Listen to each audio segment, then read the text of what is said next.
Welcome to EV Switch. In this video I'm going to be talking mostly about home charging. I'm also going to be talking a bit later on about some of the misinformation that's out there about charging and prolonging your battery life. And in the third part I'm just going to be explaining in very basic terms the difference between kilowatts, kilowatt hours, volts and amps. So hope you enjoy the video.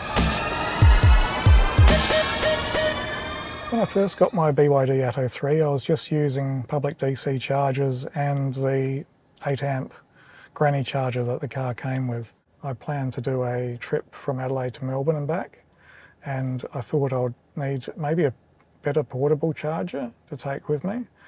So knowing that caravan parks, for example, have 15 amp outlets, I bought myself a EVSE 15 amp portable charger. So I was debating whether I should get a 32 amp 7 kilowatt wall box installed in the garage. My charging I usually do during the day because I work from home quite a lot.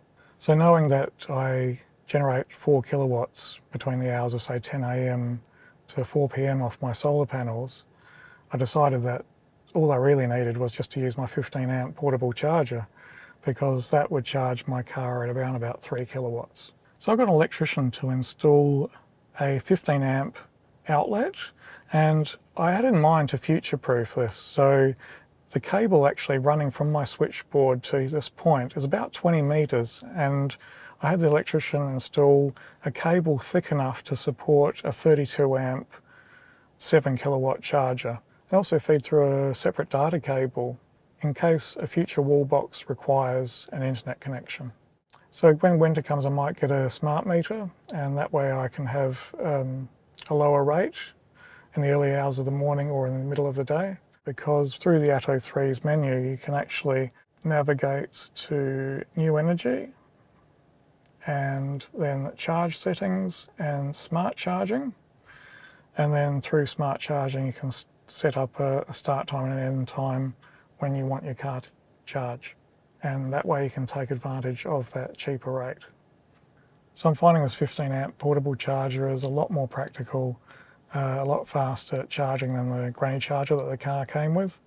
And I hardly ever charge at a DC charger now because I do all my charging pretty much at home. The only time I'll probably be using a DC charger is if I go on a longer trip. Now, there's some misinformation out there a little bit about, or some confusion about what the best practices are for charging your car to extend the battery life. Now, first thing I would like to point out is that BYD recommend, and I've seen in social media a lot of people not knowing this, but BYD recommend in the manual that if you're going to leave your car sitting for a long extended period of time, like 7 days, you should keep your state of charge under 70%. I think it might actually even be like between 40 and 60%, but it's like keeping it, let's say around about half charged. If you're not driving hundreds of kilometers every day, you don't have to plug your car in and charge every night. You may only need to charge your car once or twice a week at home. Now the manual does say charge your car to 100% at least once a week. Now the confusion there is that's not got to do with extending your battery life. That's got to do with making sure the cells in your battery are balanced. Don't just get to a 99% and wonder why it's not getting to 100%. That time that it's taking to get from 99% state of charge to 100% charge is the cells balancing. So you want to make sure it gets to 100% charge. Don't stop it before it gets to 100%. The other thing the manual says to make sure you're given an accurate estimation of how many kilometers you've got left is to twice a year do a calibration, which means having your state of charge under 10% and then charging up to 100%. And again, that's not to do with prolonging the life of your battery. That's got to do with making sure that your reading on your dash gives you an accurate as possible reading. It is still a guessometer, and it still overstates how many kilometers you're remaining. So for example, on the Atto 3, the kilometers remaining is really just ideal circumstances if you're on an oval track traveling at 60 kilometers an hour constantly or something like that. It's not a real world reading. It's probably better to just understand, like the Atto 3 extended range probably has a range of about 420 kilometres, and on the highway it'll be less than that. Best practice is to mostly use AC charging, so your home charger. It's best not to use DC charging too often. Use DC charging, your fast, your rapid chargers when you're on those long trips, but it's best practice not to use them constantly. Now, for some people who don't quite understand the terminology, kilowatts, kilowatt hours, amps, voltage and all that sort of thing, it can be a bit confusing. So I'm just going to explain this in very basic terms using a rainwater tank. So you can think of the water within a rainwater tank as being the kilowatt hours.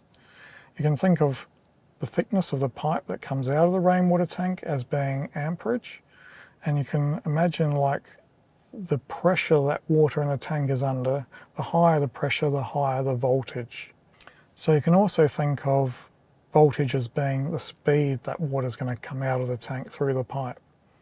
And then obviously if you've got a larger pipe, you're going to get a lot more water coming out.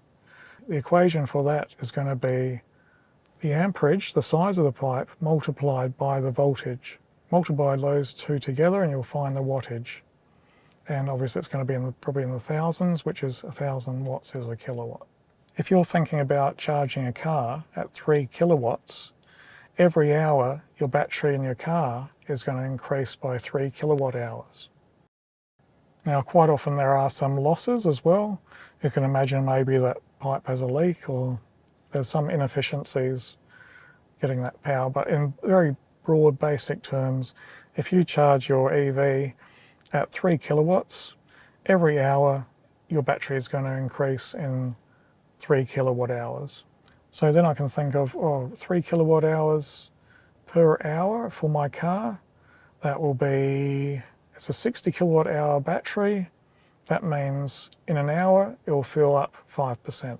So I see in the future when, with the used EV market, the state of health of a battery will be just as important a reading as the odometer reading was on an ICE vehicle.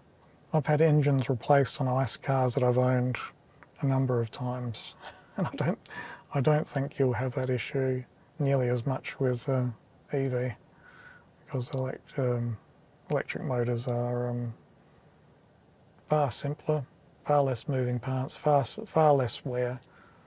So the big thing is the battery, and everything that I've seen so far indicates that you're going to get hundreds of thousands of kilometres on an EV battery with the current EVs that are coming out now, if not well over 500,000 Ks. I mean, there are taxis in China, EVs that have done over 500,000 kilometres and they're still going.